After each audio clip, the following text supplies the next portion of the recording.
etcétera.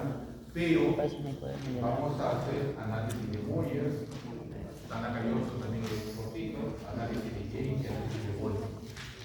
El análisis de Moyer para la definición temporal y el periodo de decisión mixta, el análisis de James y de Wolf para decisión permanente. Entonces, cuando uno lo ve por primera vez, como que puede resultar un poco mejor. Ya les digo que en la práctica, haciéndolo con un modelo, es que van a poder concretar toda esta situación. Algún delegado me gustó y esta semana, obviamente, en la guía práctica de la compartir de su delegado, que menciona el modelo de estudio fácil, decisión temporal o mixta y decisión permanente. ¿Qué sucede si yo digo, decisión temporal mixta? No, yo no tengo ningún paciente, soy yo y no puedo hacer análisis de decisión. No solamente por las características cruzales, morfológicas, sino porque no hay discrepancia ni nada. ¿Verdad? Todo está alineado, todo está ok, todo está edicionado, no sirve nada. Tiene que ser de paciente. ¿Okay? Todos conocen o tienen un familiar que esté en época de decisión temporal o de decisión, ¿cierto? Así que hoy día lo agarran, lo hipnotizan. No tenemos el día miércoles después de radiología. Mañana, ¿cómo se Sí, o sea, a ver, ¿de qué edades le va a servir más esa impresión? De 6 a 9. ¿Qué se lleva? Es donde más le va a servir. Pieza de mano, los dos órganos, los óculos que ya hemos tallado. ¿Sí? ¿Pero claro sobre eso? La historia clínica ya completa. Ponme el día, porque nosotros solamente hemos hecho uno. Pero a ver, chicos, para darle respuesta a lo que me comenta el caballero sobre personas que no conocen a nadie, ninguna criatura. Ni siquiera cuando pasan por ahí cerca de su casa y le dicen, tío, ¿cuándo estamos jugando?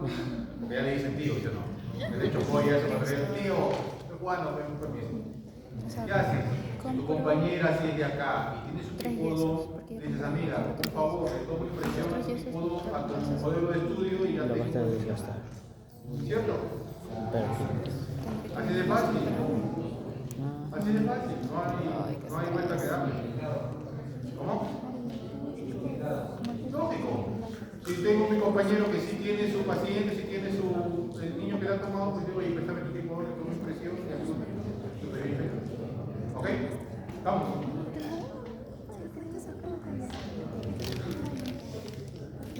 En el propósito de la clase de estos sanitarios necesarios como función con la clínica temporal permanente mediante el modelo de. Esto es importante tomar en cuenta cuando recién llegamos al mundo, hasta acá tiene forma de armadura, el arco mandibular natural y normalmente se encuentra por detrás del superior. Si alguno de ustedes lo ha visto en algún hermano, en algún sobrino, en algo, las criaturas cuando recién nacen, su mandíbula está hacia atrás. ¿Sí? Y con el estímulo, por ejemplo, de la lactancia materna, esa posición empieza a cambiar. ¿Okay? Al tratar las piezas temporales se abandona la evolución infantil. ¿Qué significa? Una vez que aparecen las piezas temporales, esa retroposición piezas de mano, micromotor, ¿qué más? Cambia para pasar de la evolución infantil a la evolución adulta. Primeramente, ¿de qué está hablando? Vamos a hacer evolución adulta, estamos hablando de evolución temporal. Estamos hablando del tipo de evolución. Porque cuando uno ya tiene piezas dentales, así sean temporales, el mecanismo de evolución es diferente. Vamos a tener una clase más adelante, después del primer parcial, donde vamos a hablar sobre funciones bucomarinas dentro de las que se encuentran dentro de las que no, carteras. Si hay plata, se la regresamos sin plata. Dentro de las que se encuentran la devolución. Entonces, la devolución infantil es aquella que creo haberle ya mencionado, es aquella que cuando el niño deglute, proyecta la lengua lengua entre los maxilares. ¿Ok? Eso es deglución infantil, deglución atípica, hay 4 formas, nosotros vamos a dar después. Pero cuando ya hay piezas dentarias, ya no debe hacer eso, ¿cierto? ¿Y la lengua dónde se debe posicionar?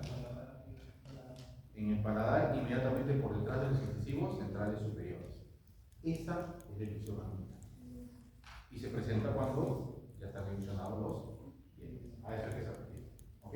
Entonces la lengua cambia de posición e impulsa las funciones neuromusculares, succión, deglución, bostezo, las cosas. Dientes rotados al nacimiento no deben de extraerse. Es raro, sí, es un poco raro, pero hay niñitos que nacen con algún dientecito por ahí. Ay, mira, prematuro, esto es su primera vez. Pero ojalá, sí. Ah, ni eso. Miren, no, lo que vamos a ver es a la risa, y de verdad, más que para la risa, es hasta para llorar. Cuando yo hice segundo, me acuerdo claramente, vino una señora muy pobre que había llevado un salvaje, un salvaje, ¿no? Su bebito, que lloraba y lloraba y que tenía los rebordes inflamados. ¿Y sabes qué le había dicho ese salvaje? Le había cortado la mano.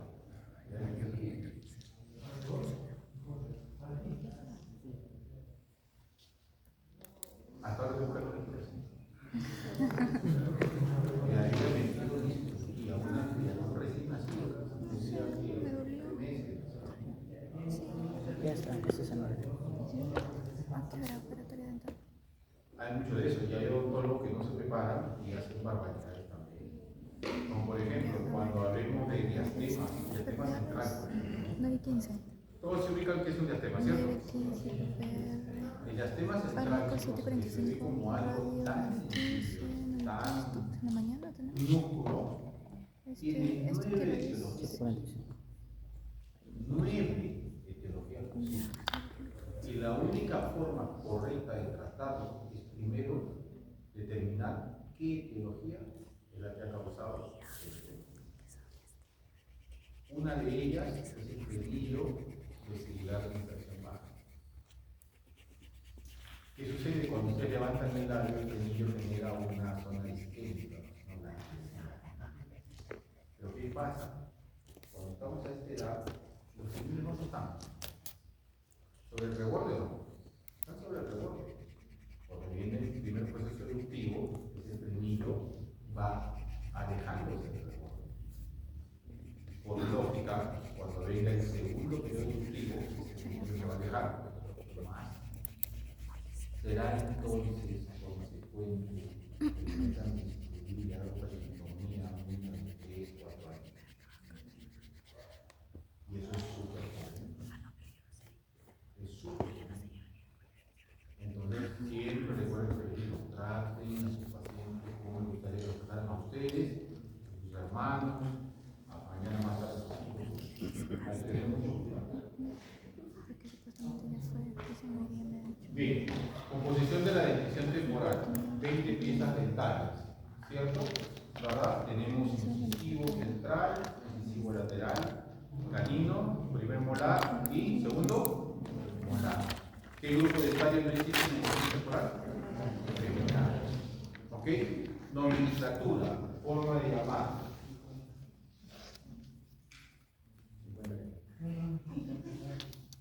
Recuerden que hay múltiples formas de nombrar las piezas dentales, ¿ok? Por cuadrantes, por numeración universal, etcétera, etcétera. Por cuadrantes es algo que muchos de los que ya ustedes han visto se manejando. Lo dividimos aquí, lo dividimos acá, ¿cierto? Aquí hay algo medio ilógico, ¿no?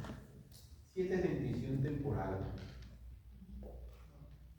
¿este cuadrante cuál debería ser? Debería ser el 1. ¿Qué aparece primero, la dentición temporal o permanente? Este debería ser el 1, este debería ser el 2, el 3 y el 4. Pero a alguien se le ocurrió primero clasificar la dentición permanente que aparece después. ¿Ah? Todo lo que tú quieras. Tu apellido lo vas a tener toda tu vida, pero si alguien se apellida Acevedo, un número anterior al estudio fiscal. ¿Cierto? La definición temporal aparece primero, razón por la cual, en mi humilde criterio, debió ser este cuadrante 1, 2, 3 y 4. Pero bueno, ya sabemos que no es así. Es como, miren, yo en otra universidad enseño investigación, tesis. Cuando dicen, por ejemplo, investigación básica o aplicada, es un término que refleja muchas de las terminologías que a veces no son aplicadas correctamente, no son tratadas correctamente. ¿Qué significa investigación aplicada? Perdón, investigación básica, por como estamos acostumbrados, diríamos que es lo más sencillo, lo más elemental, lo más minúsculo, ¿verdad? Y todo lo contrario. Investigación básica es investigación más profunda, la que genera conocimiento, la que aborda algo cuando nada ha existido.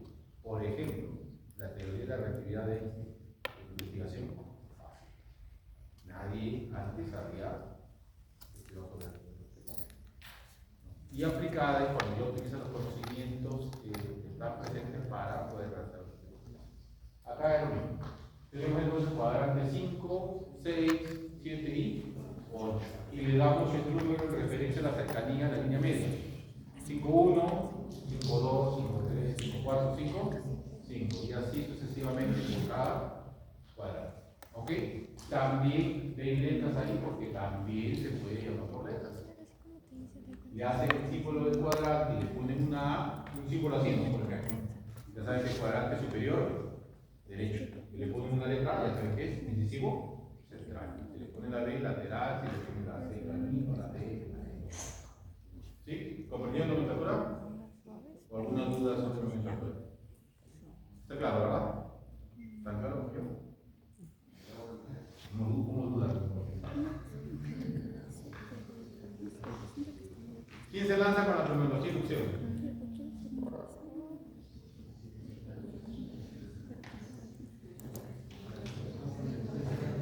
Le dije, creo, en la primera clase, si es que mi memoria todavía no es inadecuada. Hay algunas cosas que ustedes sí tienen que aprender de memoria, porque no pueden ni siquiera dudar al respecto. Ustedes no pueden abordar un paciente, sobre todo un paciente en crecimiento, si no tienen la cronología de inducción, pero súper metida en la cabeza. ¿Ok? Ustedes hasta la fecha ya han estudiado cronología de inducción, ¿no? ¿No? ¿Sí? ¿En qué curso? Y como le han dicho, ¿no? Con paréntesis, ¿no? Paréntesis, y punto y tanto y todo lo demás, ¿verdad? Bien. Con el cariño que le tenemos a los profes, olvídense de esa cronología. Porque esa cronología es muy difícil retenerla, tenerla pendiente y saberla de manera práctica. Y si te olvidas, muy difícil tratar de recordarla de alguna forma. Y más aún, relacionarla con aquel periodo dentro del cual es posible la inducción de una pesadilla, para que diagnostiques como que es prematuro o como que está ya la presencia de esa pesadilla. ¿Ok? Así que le vamos a mostrar una cronología de inducción que es la siguiente. Presten atención. Me van a tomar la foto. No quiero salir en la foto porque no me feo sin corazón. ¿Por qué serán así? Un maxilar de dentro. Bien. Observamos. Primero induccional, incisivos centrales inferiores. Alrededor de todos esos números son meses. Alrededor del sexto a séptimo mes.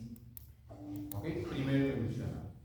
Luego nos vamos a incisivo central superior. 8 meses. Incisivo lateral superior, 9 meses. Incisivo lateral inferior, 10 meses. Dejamos por un momento el canino y nos saltamos al primer molar, 14 meses. Volvemos por el canino, 18 meses. Nos vamos por el segundo molar, 24 meses. ¿Ok? Una forma sencillísima de tener clara la elección dental. Solo los 4 incisivos tienen una cronología específica. específica, individual, mientras que caminos, primeros molares, segundos molares, superiores e inferiores, derecho e izquierdo, tienen la misma proporción. Facilito. 6, 7, 8, 9, 10, 14, 18, 20. ¿Ok?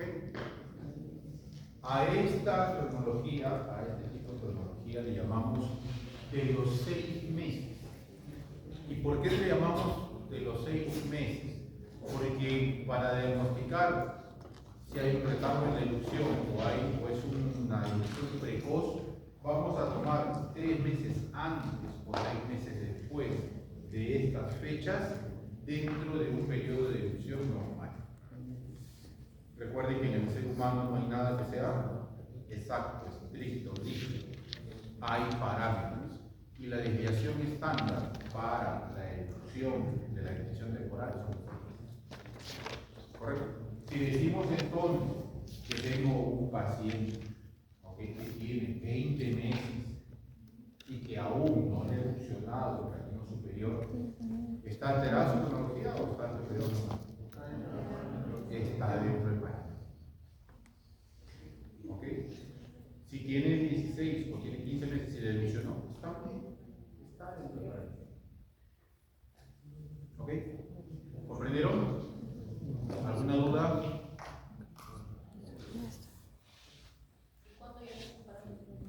Cuando supera los 6 meses. Por ejemplo, tú tienes un paciente que tiene 23 meses y su canino no ha evolucionado. Ya hay retraso en evolución. ¿No? Hay que observar si tiene el espacio. Primero que nada, si tiene el germen dentario. Si es que está presente o no está presente el germen dentario, si hay espacio, hay evolución, hay el supernumerario, etcétera, etcétera, etcétera. ¿Ok? ¿Sí?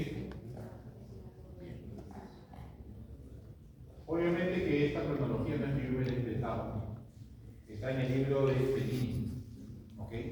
Y ahí observamos, ¿no?, en este libro de Bellini, los más menos del menos que hacen que sea la división de los 6. ¿Correcto?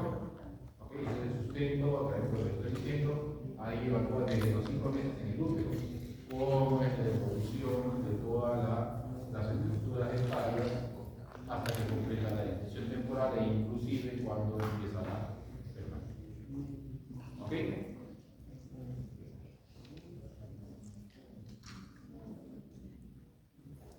Características morfológicas de la decisión temporal. ¿Ok? Forma de los arcos. Los arcos dentarios guardan relación, recuerden, con la forma de las piezas dentarias. Hay 3 formas básicas. ¿Okay? Arco ovoide, que es el ideal, cuadrangular o triangular. ¿Ok? Ovoide, cuadrangular o triangular. Niñas, ya empezaron con la conversadera, por favor. ¿Correcto? Entonces, los arcos dentarios guardan relación con la forma.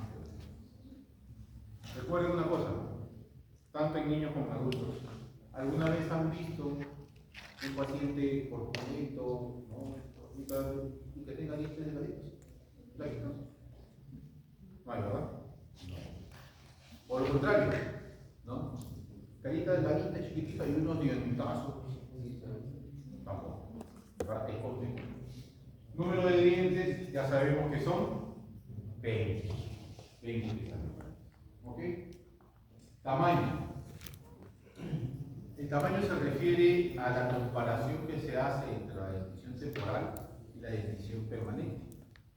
¿Ok? Entonces tenemos que tomar en cuenta que los molares temporales son o tienen mayor volumen que sus predecesores de decisión temporal, de decisión permanente. ¿Qué quiere decir esto? Que estos molares ocupan mayor espacio de lo que van a ocupar los dientes permanentes que van a estar ahí. ¿Qué dientes permanentes van a estar ahí? Los premolares. ¿Quiénes son más anchos? Los molares temporales o los premolares? Los molares. ¿Ok? Los molares temporales son.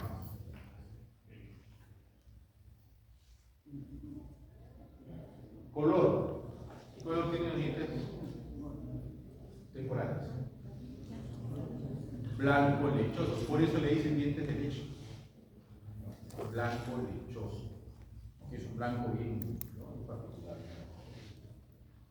Posición en cuanto a su inclinación son bien verticales. Si ustedes observan la dentición temporal, son bien verticales. La dentición permanente, como lo vamos a ver después, no son verticales.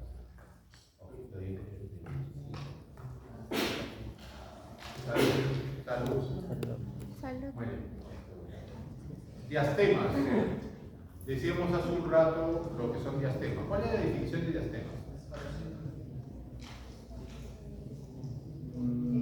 Se entiende, pero es el espacio, la distancia. A ver, niños, por favor, la distancia entre las caras proximales de dos dientes vecinos. Esa es la definición completa de diastema. ¿Y por qué tienen que ser dos dientes vecinos? Porque si tú tienes una extracción, y los dientes que te que sean en este Vecinos. okay, ese espacio es otra cosa.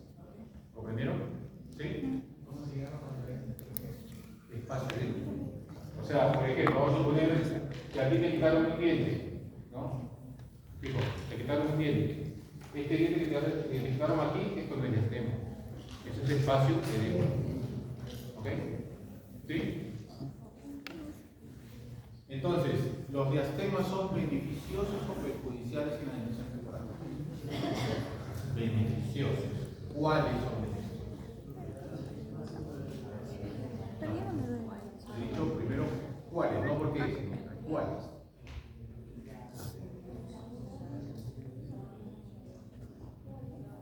Todos me han contestado que los diastemas son beneficiosos. Estamos de acuerdo. Los diastemas en la dentición temporal son beneficiosos. Pero, ¿qué diastemas? ¿A nivel central? Les comento. Los diastemas a nivel central son perjudiciales. No deben de existir. No deben de estar. Los diastemas en la dentición temporal son beneficiosos cuando tienen la configuración que se denomina espacio de primate. ¿Y cuál es el espacio de primate? Está en el gráfico. El que se encuentra en el maxilar superior por distal del lateral y por mesial del canino, y en el maxilar inferior por distal del canino y mesial del primer molar. A eso se denomina espacio de primate. ¿Por qué se denomina espacio de primate? Porque la semejanza que tenemos con nuestros choferas causa dolor. Así es. Saben que la diferencia genética es como siempre. Así que ustedes evalúan a un chimpancé, evalúan a un gorila y van a encontrar, ¿no? El niño se tiene correcto, espacios de primate. Todos los primates lo tenemos. ¿Los centrales? No debe. No debe.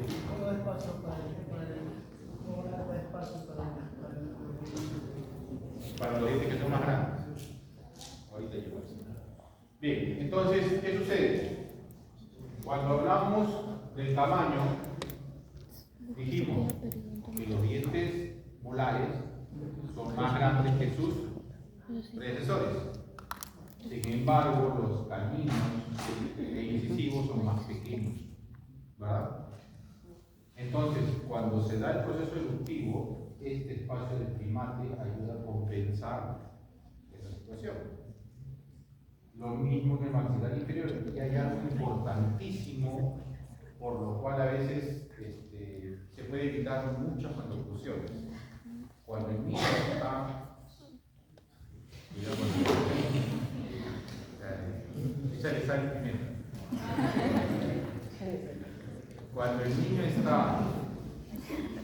niño está en proceso eruptivo, chicos, es importantísimo cuidar el espacio libre de nada. ¿Qué cosa es el espacio libre de nada? El espacio libre de nada es cuando evolucionen los premolares, decíamos que vamos a ocupar menos espacio, ¿cierto? Al ocupar menos espacio, y si no hay ningún cuidado, esos premolares se van a hacer daño y vas a perder los cuidado. Es donde se aplican, que deben de haber escuchado, los mantenedores de espacio. ¿Han escuchado hablar de mantenedores de espacio? Sí. El mantenedor de espacio te conserva el espacio que tú requieres para la decisión. Entonces eso de que no tiene dientes de leche, ¿para qué lo vas a llevar? Déjalo. Es un error muy grande. ¿Ah? Es que lo sabes. Así es. Y aunque no lo creas, con mucha pena te digo, muchos colegas tampoco. Muchos colegas tampoco. ¿Cuánto es el espacio libre de nada? 1.9 milímetros en el maxilar superior, 1.9 milímetros. Por cada lado. Es un montón. Pero hoy pero también un milímetro, ¿qué nada? Chicos, en la cavidad oral, en los aspectos ortodónticos, 1 milímetro es como si 1 metro. Es bastante. Recuerden una cosa, ¿alguna vez le han hecho una operación, y le dejó un poquito alto? ¿Sí o no? A veces está pasando. Ese poquito alto, si ustedes lo miran en el espejo, ¿lo notan? No, pero en la boca lo sienten como que es una montaña. Es así, en la cavidad oral las proporciones se magnifican muchísimo, son minúsculas, pero son sumamente importantes. Nunca, por favor, acepten cuando le hagan una operatoria que les digan, ya te va a pasar. Ni tampoco cuando ustedes hagan una operatoria de a sus pacientes así. Porque es cierto, ¿no? En la mayoría de los casos les pasa, a los días, a las semanas. Pero ¿cómo les pasa?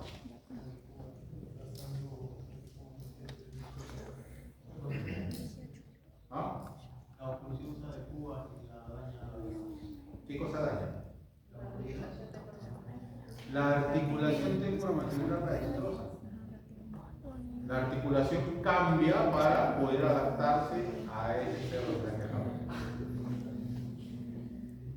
Y chicos, ustedes piensen una cosa, o cuando ustedes empiecen a tratar pacientes, van a encontrar una barbaridad. Una barbaridad. ¿Y ustedes han manejado médico? Sí. ¿Resinas para operatoria? Todavía. Pero saben que con eso se hacen las operatorias. Hay gente que le mete a los pacientes acrílicos. Es que, chicos, a ver, miren una cosa. Yo les converso de que ustedes no deben de estar a favor de la virginidad, no deben estar nada de esas cosas. ¿Por qué? ¿Saben por qué, chicos? Ustedes tienen que construir desde ahora su ética profesional. Porque mañana más tarde, cuando ustedes estén solos en su consultorio con su paciente, nadie le va a decir que eso está bien o que está mal. Nadie le va a decir, oye, no, esteriliza tu material. Nadie le va a decir, oye, utiliza materiales de calidad. Oye, no utilices una cosa por otra. ¿Verdad? Ahí, bueno, volvamos a ver. Características oclusales. Relación antero-posterior, es decir, de adelante hacia atrás. Está representada ahí. Cuando uno analiza la relación antero-posterior de una división temporal, lo que tiene que evaluar es el escalón distal. ¿Qué cosa es el escalón distal? El escalón distal es la característica de cómo termina la alineación de los segundos molares temporales. Eso es claro. Hay 3 escalones posibles. Un escalón con un leve sentido inicial. Quiere decir, el molar superior está un poquito por detrás del molar inferior. ¿Cierto? Ese es un leve escalón distal, compatible con una clase 1, con un desarrollo correcto. Pero cuando ese escalón sobrepasa el ancho de una cúspide y se hace mucho más anterior, vamos a estar ante una clase 2. ¿Ok? Vamos a estar ante la clase que no es la correcta. ¿Cierto? Perdón, una clase 3. hacia adelante. Disculpen, una clase exterior.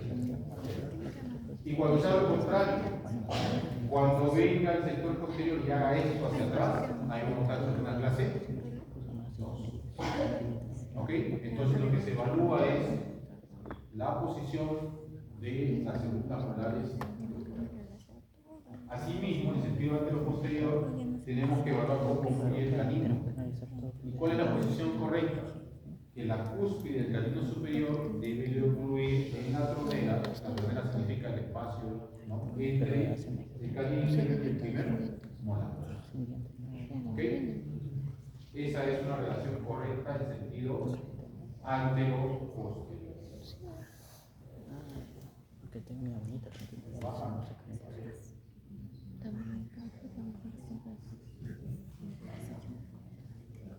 El resalte overjet. ¿Sabemos qué es resalte overjet? ¿Sí? Hay overjet y hay overbite. Cuando yo estaba en la universidad, le sincero me confundía. Yo decía, oye, ¿cuál overjet? ¿Cuál? Facilito. ¿Cómo vuelan los aviones? Siempre hacemos así, ¿no? Jet, overjet. ¿Ok? Overjet. Overbite es vertical. En este caso, sentido antero-posterior, overjet. Definición de overjet. A ver, uno por uno, chicos. Es la distancia que existe entre la cara palatina del maxilar superior hasta la cara vestibular del maxilar inferior en incisivo. Así es. Distancia de la cara palatina, de los incisivos superiores a la cara vestibular inferior. Ese es el overjet. ¿De cuánto debe ser el overjet en la definición temporal?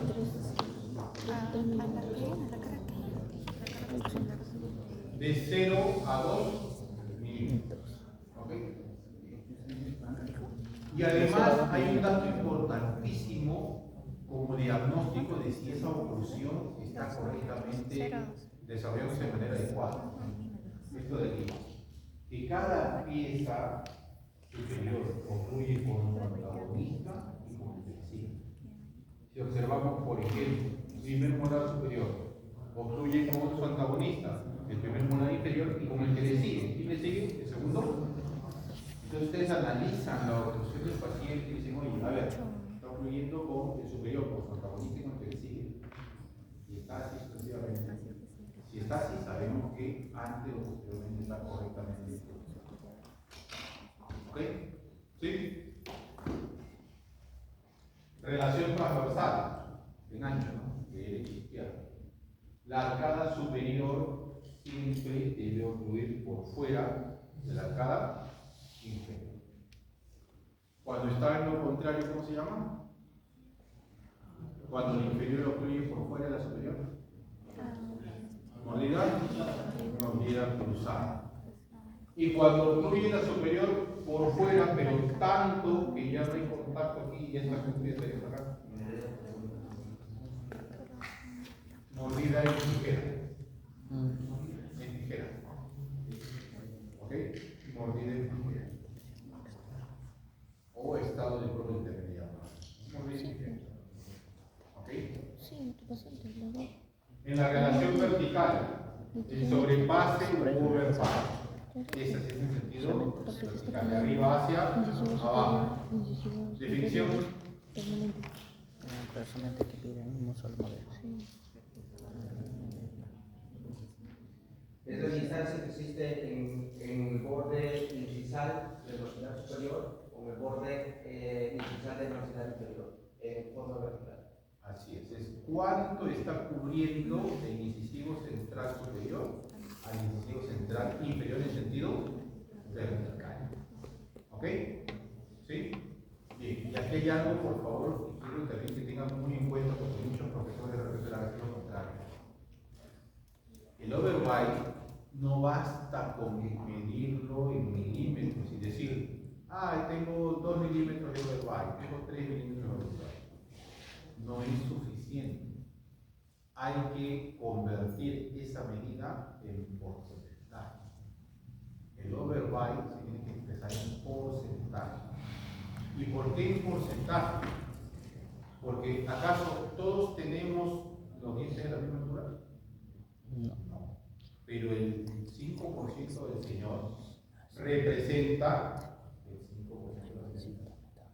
Y el 5%, cada uno, si dice, no, yo también tengo 5, todos tienen la misma condición, independientemente de que la cantidad de milímetros sea distinta. ¿Cierto? ¿O no? ¿Me comprende lo que digo? ¿Sí? ¿O no? Lo puedo repetir. Por ejemplo, ¿no? Tú mides un diente y ese diente tiene 10 milímetros de alto. ¿Ok? 10 milímetros de alto.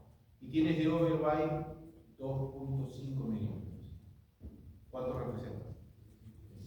El 25%. ¿Verdad? Perfecto. Con un 25% de overbite tú dices, oye, esta persona está en el límite para que sea considerado mordida profunda. Mordida profunda es cuando sobrepasa demasiado, cubre demasiado. Te vas a otro paciente y ese paciente ya no tiene 10 milímetros de alto, tiene 12 milímetros de alto. Pero tú lo mides y tiene 3 milímetros de overbite. ¿Cuánto tiene el porcentaje? 25. Sabes entonces que tienen la misma condición. ¿Verdad? Si tuviera 4 milímetros, tiene 30%. Tú dices, no, este sí tiene mordida profunda, este está en el límite de la mordida profunda. ¿Me comprenden? Entonces, expresarlo en milímetros no te da ninguna condición. Ya, son tantos milímetros, pero ¿qué representa? Hay una mordida profunda. Y no la puedes determinar, reitero, con milímetros, porque cada uno de nosotros tenemos una altura distinta. Por eso es que hay que convertirla a porcentaje. Y reitero, el 25% es el máximo límite y más allá es considerado mordida. ¿Ok? Normalmente, o la gran mayoría de niños presentan mordida casi vis. Es muy raro que presenten mordida profunda en edición temporal. La mayoría presenta mordida casi vis. ¿Ok? Y la curva de Speed, lo habíamos visto en práctica, ¿no? ¿Qué es curva de Speed? Se va a hacer mis carros.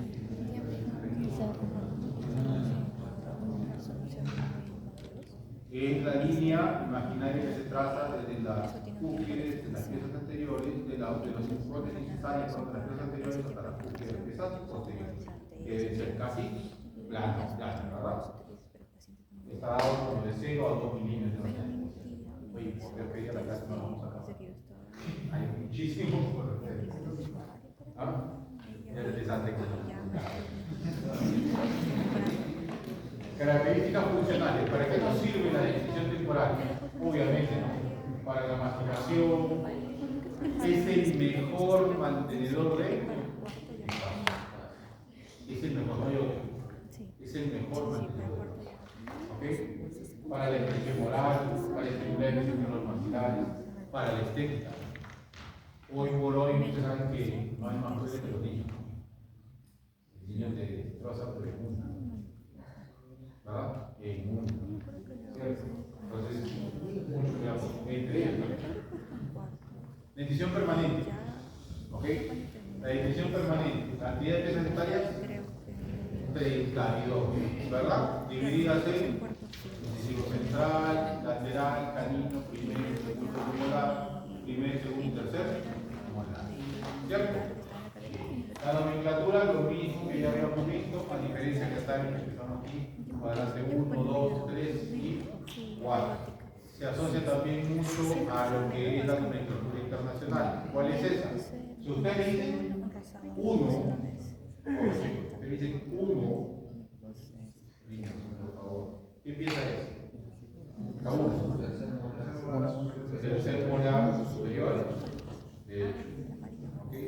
Si dicen 17, no 1,7. 1,7 es una pieza. 17 es otra. Tercer molar inferior del lado izquierdo. Y si dicen 1,7,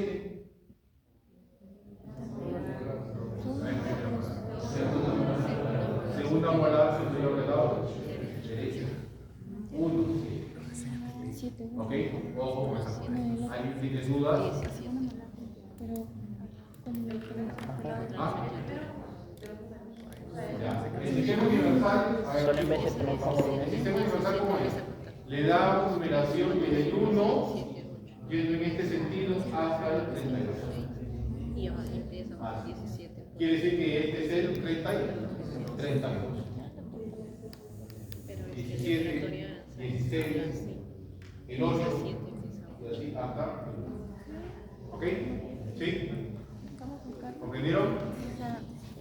Entonces recuerden, si yo le hago una medición por cuadrante, es muy distinto que si yo no le hago la medición por cuadrante. ¿Cómo saben cuántos tengo nosotros? Yo digo 1, 6, o 4, 3, por cuadrante. Si le digo 30, no le estoy diciendo 3, 0, estoy diciendo 30. ¿30 cuál es?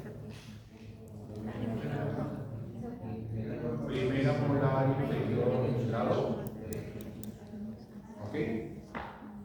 Que para que fuera la misma en cuadrante tendría que decirle 4, 6. Así va a ser. Así. Siempre Quisiera volar del lado derecho con ese montado desde adelante. ¿Correcto? ¿Sí?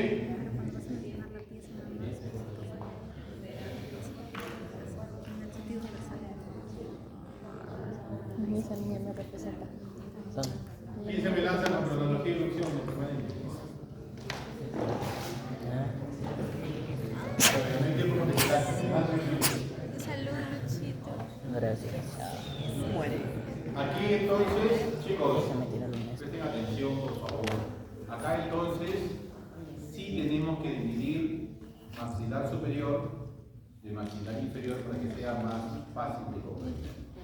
Maxilar inferior, la cronología maxilar inferior propuesta por Benítez más es poética, sencillito, como la tabla del 1. Primero enuccionar en todos, primero molar, ¿cierto? Luego me voy a central.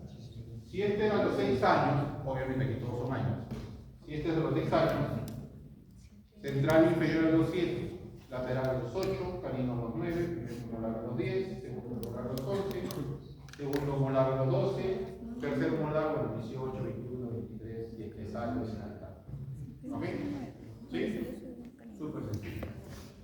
Maxilar superior, lo mismo. Primero enuccionar, primer molar. Luego tenemos incisivo central a los 7, incisivo lateral a los 8. Aquí hacemos el salto, nos vamos al premolar a los 9, segundo premolar a los 10, volvemos por el canino a los 11, luego segundo molar a los 12, tercer molar 18. ¿Ok? ¿Sí? Entonces, ¿qué queda claro? El por qué, cuando vemos maloclusiones en los pacientes, no observamos esos caminos tan arriba sin espacio, porque son los últimos en llegar a la pieza. Es como el juego de la silla, ¿no? ¿Verdad? Está dando vuelta, va sacando, llega aquí, igual que los segundos. ¿Ok? Esa cronología es sencilla. Y si a la cronología temporal le llamábamos los 6 meses, tomando 3 meses antes o 3 meses después, como reducción normal, a esta cronología, a este tipo de edición, lo vamos a llamar del año. Ya no tomando 3 meses, sino 6 meses antes o 6 meses después, como el periodo de educción. No. ¿Chica? No digamos abnormal, alterada. Alterada cuando no está dentro de ese parámetro de año. ¿Qué quiere decir? Si cogemos el canino inferior y el niño tiene 10 años y 4 meses y aún no deducciona, todavía está dentro del periodo de. Claro que no solo la cronología de inducción va a ser determinante, sino también hay que tomar otro criterio como el potencial de erupción. ¿Y qué cosa es el potencial de erupción? Cuando tú mediante una radiografía puedes determinar que sí o sí esa pieza de talla 20. ¿Qué condición tiene que cumplir para que eso sea así? Potencial de ilusión. No he dicho condición. Si es que está cerrado además, no va a ilusionar nunca, ¿verdad? Si los dientes están conectados en la línea media, hacia el centro no van a ilusionar nunca. No. Es una condición propia de cada diente. El desarrollo de la raíz. La raíz tiene que tener 2/3 de raíz formada. Cuando un diente tiene 2/3 de raíz formada, su potencial de ilusión es definitivo. Es decir, es un diente que, si tiene el espacio para ilusionar, sí. ¿Ok? Si no tiene espacio, así tenga la raíz completa, va a repetir. No, es que si no tiene espacio y no puede romper la tabla vestibular de la persona, no va a salir, se va a quedar retenido, impactado. ¿Ok?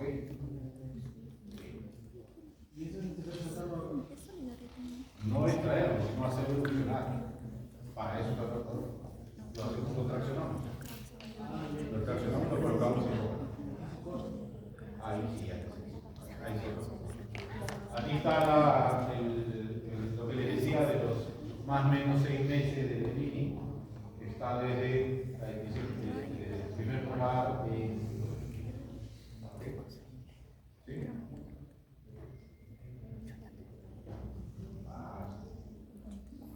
Características formulosas. Forma de los arcos ya dijimos que guardan la forma de las piezas. ¿Verdad? Y que hay 3 formas: ovoide, triangular y cuadrangular. Número de piezas 32. Tamaño, centrales, ¿no? Y caninos más grandes que sus predecesores. Premolares más pequeños. Posición o inclinación. Hay 2 características que debemos tomar en cuenta, chicos. Si este es un incisivo central superior, por ejemplo. Este es mi cara vestibular. ¿Okay? Lo voy a poner así para que sea. Acá están los labios. El incisivo no está así. El incisivo está. ¿Ok? A esto se le llama torque.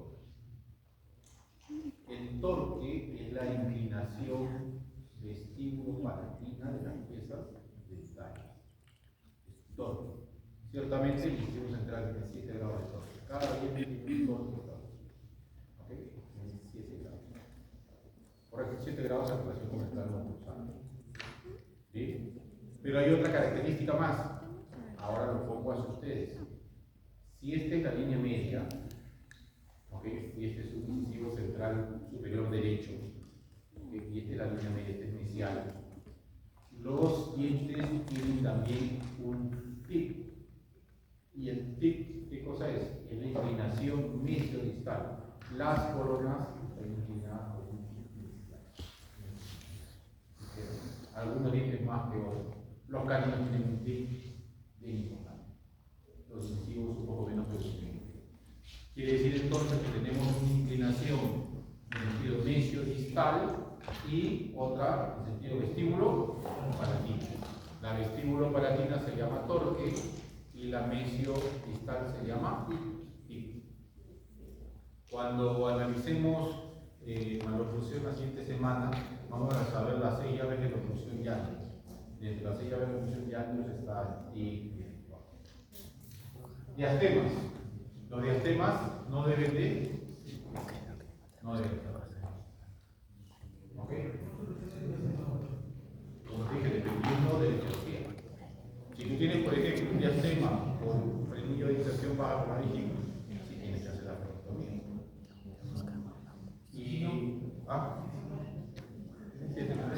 Puede ser por un subnumeral, puede ser por falta de función de efectos en la línea media, puede ser por ortodoncia de uno, puede ser casi de 9. A esa clase vamos a llegar. ¿Okay? Relación antero-posterior, la molar. Y aquí estamos adelantando algo de la próxima clase, de lo que es la definición de ángulo. Hay que prestar aquí atención. Ya no vemos escalón distal. No vemos cómo se relacionan los dientes superiores con los inferiores. En cuanto a los molares, Esta de aquí, donde está esta línea, se denomina la cúspide mesio-vestibular. Esa cúspide mesio-vestibular debe ocurrir con el surco vestibular del molar inferior. Estamos hablando de la primera molar. Cúspide mesio-vestibular del primer molar superior debe ocurrir con el surco vestibular del primer molar inferior. A esto se le denomina una relación de clase 1. ¿Ok? Adicionalmente a ello, en los caninos, la misma situación que vimos en la descripción temporal. La cúspide del canino debe de ocurrir con el espacio intermediario entre canino y primer premolar. ¿Ok? Adicionalmente a ello, el diafragma converge 2 milímetros como norma, que ya explicamos qué cosa es. Y de igual forma, cada pieza superior concluye con su antagonista y con el que le sigue. Premolar concluye con su premolar inferior y cada pieza con su antagonista. Es una forma muy sencilla de evaluar la posición. Relación transversal, lo mismo, la cara superior por fuera de la cara inferior. Debe haber coincidencia en la línea media. No hemos tratado, lo hemos visto la clase pasada sobre características faciales, pero recordemos que la línea media, ¿okay? No se traza tomando en cuenta solo las piezas dentales. Porque imagínense, en este paciente coincide, pero imagínense que no coincidiera, imagínense que esto estuviera por aquí y esto por acá. ¿Cuál digo que está bien? ¿La línea de arriba o la línea de abajo? Entonces, para evaluar las líneas medias dentarias, hay que evaluar la línea media facial. Y la línea media facial, chicos, ¿okay? Se traza desde la glabela hacia el estómago superior. ¿Okay? De la glabela al estómago superior. No se traza ni al submentoniano, perdón, ni al subnasal ni al submentoniano. ¿Por qué? Porque estos son muy variables. Si tú tienes una cirugía nasal, eso varía, ¿no? Puedes tener la desviación del mentón, pero el medio no. Entonces el estomio superior es lo que se utiliza para determinar el contexto. ¿Okay? En la relación vertical, el sobrepase, ya dijimos, ¿no? Máximo de 25%. Y la curva de Fick debe de ser plana. Bien, recién aquí empieza lo que es el análisis de la nutrición, cuando lo estudio. Ya les digo que lo van a ver medio complejo y aparte del tiempo no nos va a alcanzar, pero es lo que se va a hacer en la práctica a partir de mañana también. Y lo primero que tenemos que tener en cuenta es que vamos a trabajar sobre modelos de estudio. Con los chicos que hicimos práctica, y que espero que esta semana ya lo tengan listo, porque así te van los modelos. Súper guapo, con ese socanado a mano. No, pero no me muestres esa desgracia, por favor. No me muestres esa desgracia porque así tiene que quedar. Para eso es que les hemos enseñado a hacer cosas. ¿Cómo es? ¿No? Expectativa, realidad. Laura y Laura. Entonces, observen lo guapo que van a quedar esos modelos, que estoy seguro que van a quedar. Mi modelo de Aura. ¿Qué Modelo de información nos da un modelo de estudio? Niños, por favor. ¿Qué información nos da un modelo de estudio? Nos da 3 dimensiones. Es información tridimensional. Niños, por favor. En sentido transversal, es decir, una flecha roja, ¿sí? La ovalada. En sentido anteroposterior, la flecha verde. ¿Ok? Y en sentido vertical, de arriba hacia abajo. Entonces, en los análisis de definición física, ¿cuáles de las dimensiones vamos a evaluar? Vamos a evaluar la dimensión en sentido antero-posterior. ¿Ok? La dimensión en sentido antero-posterior. ¿Y qué es lo que vamos a evaluar? Vamos a evaluar los valores reales que tiene el paciente, ¿ok? Versus, ¿qué cosa?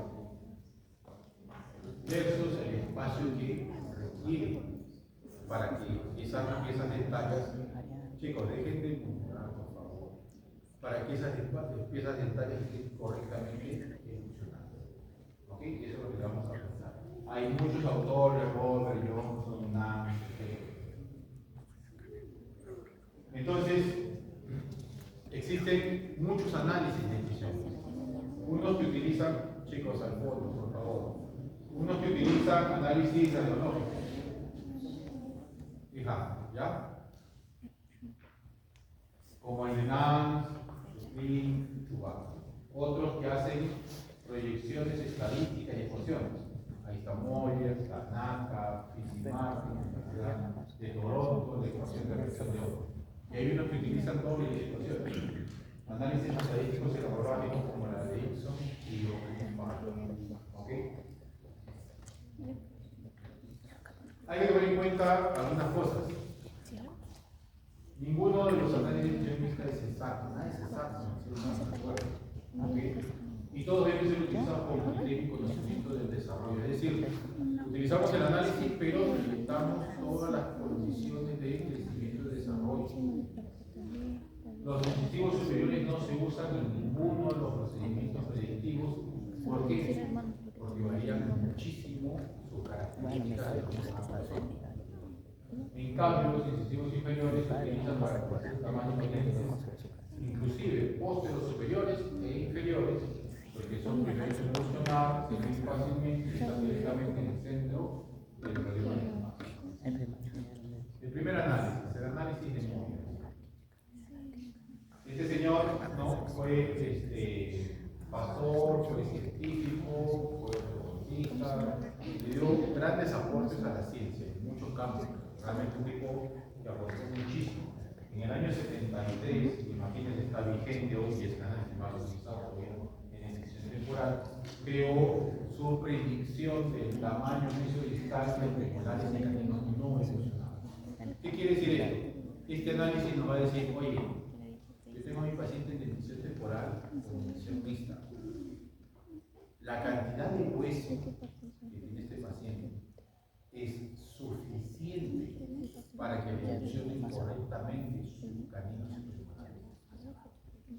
Eso es lo que predice este análisis. Y si obviamente no es suficiente, te va a decir cuánto falta. ¿Ok? Esa es la importancia del análisis. Desarrolló su tabla de probabilidades y su ecuación de probabilidades. ¿Qué ventajas tiene? No utiliza radiografías, se hace directamente con modelos de estudio, es rápida su aplicación, abarca maxilar superior y maxilar inferior y un bajo índice de error. Una desventaja que quizás ya está saldada porque ahora en internet está todo, se requiere pues, la tabla de probabilidades para hacerlo rápido. ¿Qué tabla? Este señor hizo un montón de tablas de probabilidades en cuanto a porcentaje de exactitud. Se ha determinado estadísticamente que la tabla más confiable es la del 75%. Porque van a Moyer tiene al 60, al 65, 70, 75, 80, 85, 90, 98, hasta 100%, un montón de tablas, trabajó muchísimo. A través de los años, vuelvo a reiterar, se ha determinado estadísticamente que el 75% es lo más exacto. Razón por la cual vamos a trabajar con esa. Entonces, basa promedios estadísticos, utiliza su ecuación y desarrolla una tabla de probabilidad. Divide el arco en dos segmentos. Ojo cómo divide el arco. El segmento anterior solo incisivo. ¿Ok? Y el segmento posterior incluye los caninos. Primero y segundo. Entonces plantea lo siguiente en su ecuación. El espacio disponible anterior más el espacio disponible posterior, menos el espacio requerido anterior y el espacio requerido posterior. Eso es lo que plantea Moyer. ¿Y qué significa esas cosas? Espacio disponible. ¿Qué cosa es? Espacio disponible es la cantidad de hueso con la cual cuenta el paciente. Espacio de modelo alternativo. Y está determinada mediante un procedimiento midiendo primero los incisivos. Ahorita vamos a explicar cómo se mide. ¿Cómo determino entonces este espacio? Lo primero que hago, mido el mayor diámetro medio distal de los 4 incisivos inferiores. ¿Ok? Y eso, esa medida, el mayor diámetro medio distal de cada incisivo, pues lo voy registrando, lo voy apuntando. El central inferior tiene, no sé, 5.5, lateral tiene 6. ¿Ok? Voy registrando cuánto mide. Luego, determino la cantidad de espacio para el encadenamiento de los incisivos. ¿Y cómo hago? Pues si yo digo, no, oye, voy a hacerlo, como dice el ejemplo, del lado izquierdo. ¿Cuánto me midió mi incisivo central? 5.5. ¿Cuánto me midió mi lateral? 6. Cuando los dos estén correctamente alineados, ¿qué espacio vamos a dar? 11.5, ¿verdad? ¿Sí? ¿Qué hago entonces? En el compás mido los 11.5. Pongo una de las puntas en la línea media, inicial del incisivo. Y la otra punta, siguiendo la forma del arco, ¿hasta dónde llegarían estos incisivos cuando estén alineados? ¿Comprenden? ¿Sí? ¿Ok? Ambos puntos tienen que estar a 1.5 milímetros. Estoy colocando, mido mis 11.5 para este ejemplo, mis 11.5 milímetros. Una de las puntas va al nivel central, ¿verdad? Y de ahí, ¿hasta dónde llegaría el incisivo lateral cuando ya esté alineado? Porque aquí, como ven, están apiñados. Es la razón por la cual no les serviría de nada particular. ¿Ok? Bien. Entonces, hago esa primera medida. ¿Correcto? Hago esa primera.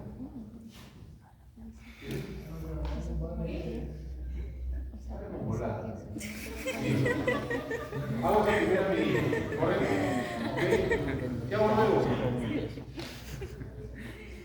De la medida que me marcó dónde quedarían alineados los incisivos, vuelvo a poner la punta y ahora mido hasta el inicial del primer molar permanente. ¿Ok?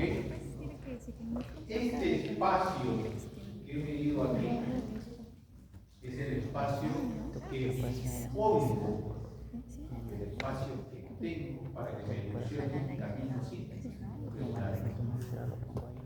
Ese es el espacio disponible. ¿Comprendieron? Repito rápidamente. Mido mi incisivo central, mido mi incisivo lateral. Sumo ambas medidas. Esa sumatoria la llevo al compás. Pongo mi punta, mi primera punta, pero ya está inicial, el incisivo central, de la que voy a medir. Y la otra punta, ¿dónde va a caer? Va a caer a donde quedaría la cara total del incisivo lateral cuando esté alineado. De esa marca, mido nuevamente hasta el inicial del primer molar. Esa segunda medida que he hecho es mi espacio disponible. En este ejercicio, mi espacio disponible para caninos y premolares inferiores de la boca. ¿Cierto? ¿Sí? ¿Hasta acá alguna duda?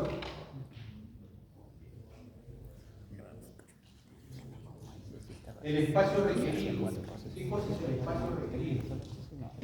Sumatoria del mayor diámetro medio distal de los caninos permanentes y premolares que no se encuentran evolucionados. Y dices, oye, ¿cómo voy a saber cuánto necesitan los caninos y premolares si no han evolucionado? Ahí se lo agradeces a Moyer. ¿Por qué? Porque te vas a la tabla de probabilidades. Porque Moyer en la tabla de probabilidades te va a decir si tu paciente es hombre o es mujer, en dependencia de cuánto midan sus incisivos inferiores, la predicción de qué espacio va a tener. ¿Ok?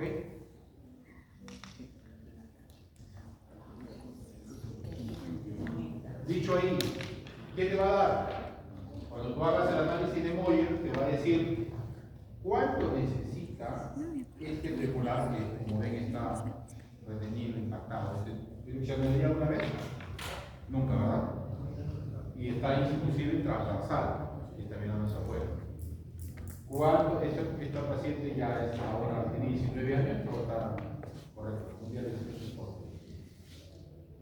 Ya está, entonces, dices, oye, ¿cuánto va a haber este premolar? ¿Cuánto va a estar este de aquí? ¿Cuánto va a estar en canina? En este lado, ¿cuánto va a estar en este? ¿Cuánto va a estar aquí? ¿Cuánto va a estar aquí? Yo les dije, tenemos dos periodos de dentición mixta, temprana y tardía. ¿Qué periodo es este? ¿Qué periodo de dentición es? ¿Temprano o tardía? ¿Por qué tardía?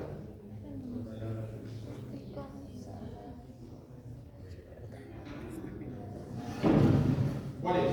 ¿Temprano o tardía?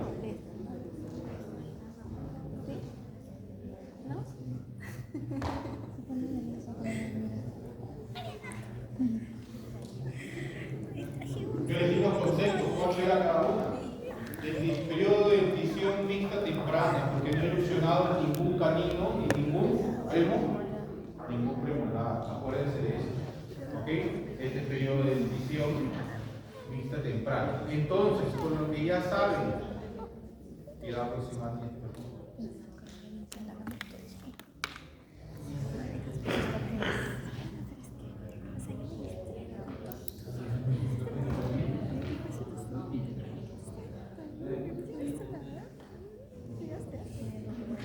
¿ya tienen?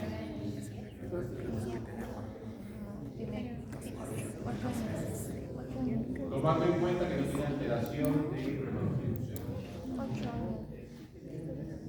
8 años. ¿Por qué 8 años?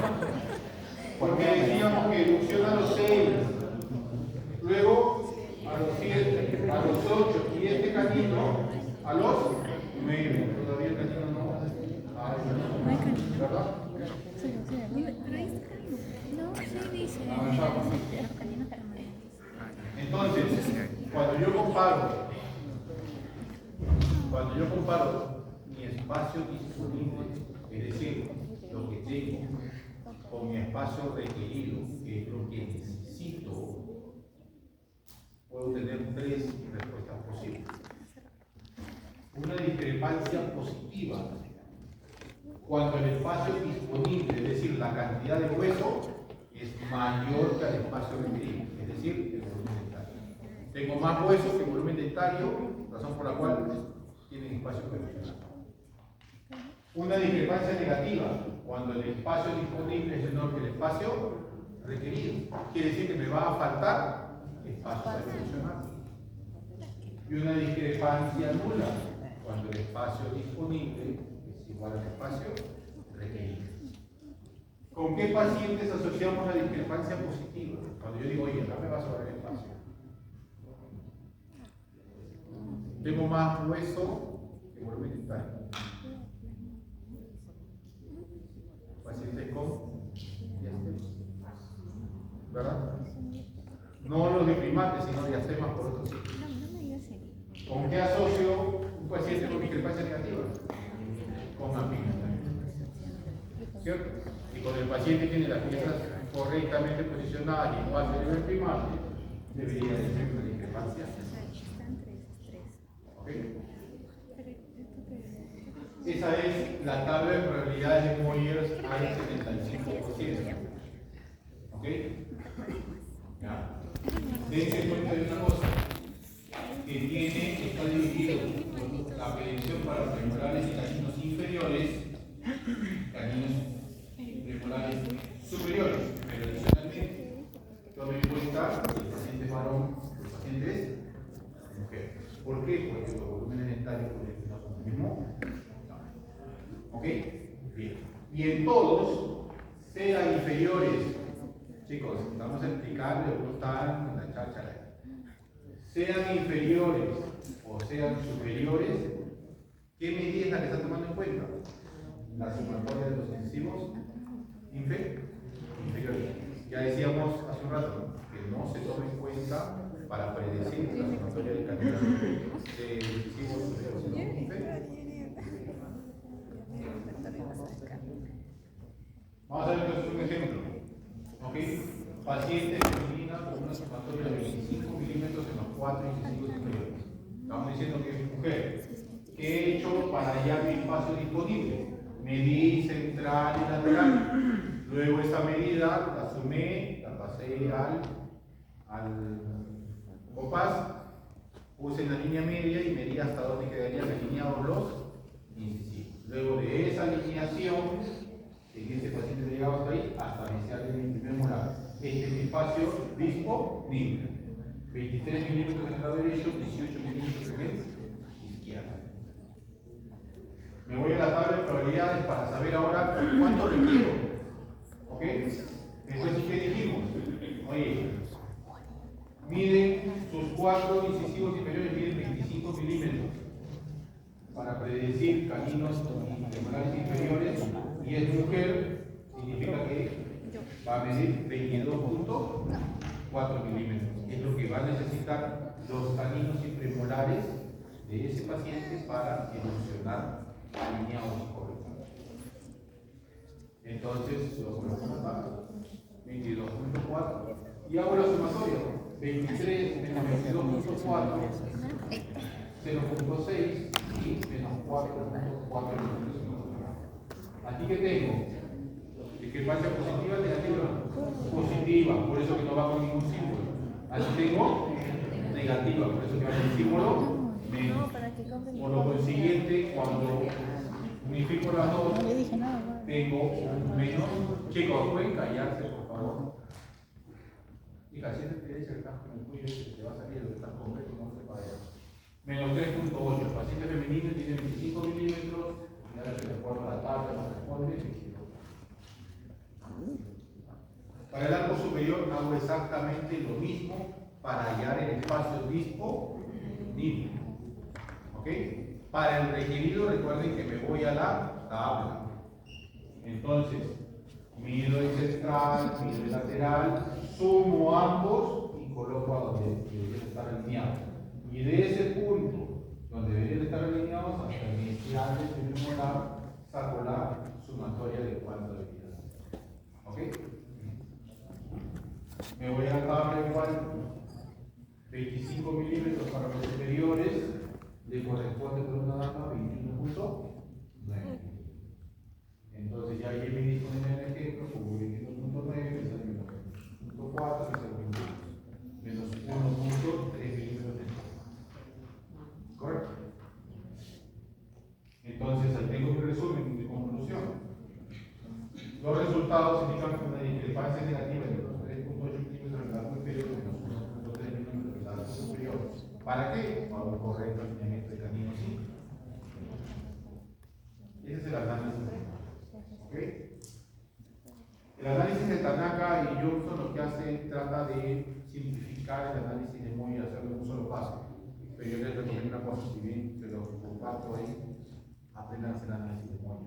Porque algunos quieren, ya, oye, si este Tanaka lo hace más rápido, yo lo hago así. Muchas veces falla porque no simplificar, ¿no? ¿Y qué hace Tanaka? Lo que hace Tanaka es utilizar ya constantes preestablecidas para cada uno de ellos. ¿Okay? Y toma igual los diámetros mesodistales, los divide entre 2, pero le suma 10.5 a la maxilar inferior y 11 milímetros a la maxilar superior. Y saca los mismos valores que ciertamente concuerdan con la tabla de probabilidades de ellos. ¿Okay? El análisis de Jenkins, modelos o definición permanente, es más sencillo que el de Moyer. ¿Qué tienes que hacer? Primero el espacio requerido. Y el espacio requerido, primero no tengo que hacer ninguna predicción, porque todos los dientes ya evolucionaron. Entonces solamente mido el diámetro mesodistal de todos los dientes. ¿Ok? Por delante del primero. Para el espacio disponible tomo en cuenta 4 segmentos, y que al final los sumo todos. Mido primero individualmente, central y lateral, y sumo esa medida y la coloco como hacía con Moya, desde el nivel central hasta donde quedarían alineados. Esa es mi primera medida.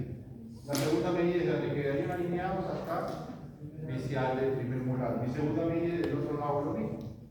Y tengo mis 4 segmentos. Sumo todo y tengo mi espacio disponible, mi cantidad de bolsa. Aquí tengo entonces la tabla. Yo digo, oye, mido 5, 4, 3, 2, ya saben que son los dientes, ¿no?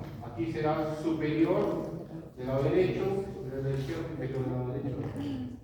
Digo, ¿cuánto es mi espacio requerido? Pues cuánto me suman todos mis dientes de segundo molar a segundo molar, 82. Lo coloco aquí, espacio requerido. Una recta. ¿Cuánto tengo de disponible? La sumatoria del central y lateral, 16. Por eso dice 1 y 2. ¿Y qué significa esto? Diferenciar el primer molar a la sumatoria de 2 y 1. Lo que veamos en el grado.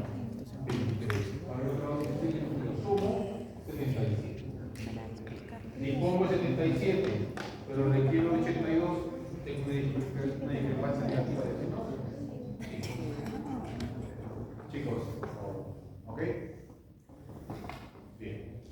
Para el maxilar inferior exactamente. Ya digo que lo vamos a reforzar en práctica. Y por último, el análisis de vuelto. El análisis de vuelto lo que trata de hacer es determinar las proporciones. ¿Ok? Y determinar si el problema está en el sector anterior o en el sector posterior. ¿Ok?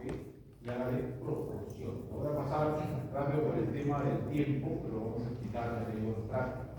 Para el vuelto anterior, toma la sumatoria de los 6 superiores sobre la sumatoria de los 6 superiores, lo multiplica por 100. Hay una desviación estándar a tomar en cuenta, ¿ok? De 77.2. Para el total, hace lo mismo, pero sumando 12 dientes, es decir, aquí sí entra el primer molar. Aquí se toma en cuenta la sumatoria del primer molar, por eso son 12 dientes superiores y 12 dientes inferiores con una proporción de 91.3. ¿Ok? Acá está el explicativo de lo que les decía, cuando tengo valores mayores a 91.3, hay una discrepancia en un problema de sector inferior mandibular. Cuando tengo valores menores a 91.3, hay un problema en el sector superior. Para la proporción anterior, valores mayores a 77.2 y discrepancia en el sector anterior mandibular y valores menores a 77.2 de discrepancia en el sector anterior. Esta es la tabla de voltos del sector o de la proporción total. Y esta de aquí la tabla de voltos. Aquí vemos una aplicación muy linda, pero ya les digo que hay que enseñársela definitivamente básica. ¿Ok? Porque si no, difícil que lo compren. El volto anterior, ¿no? Hace las conclusiones de ese ejemplo, la bibliografía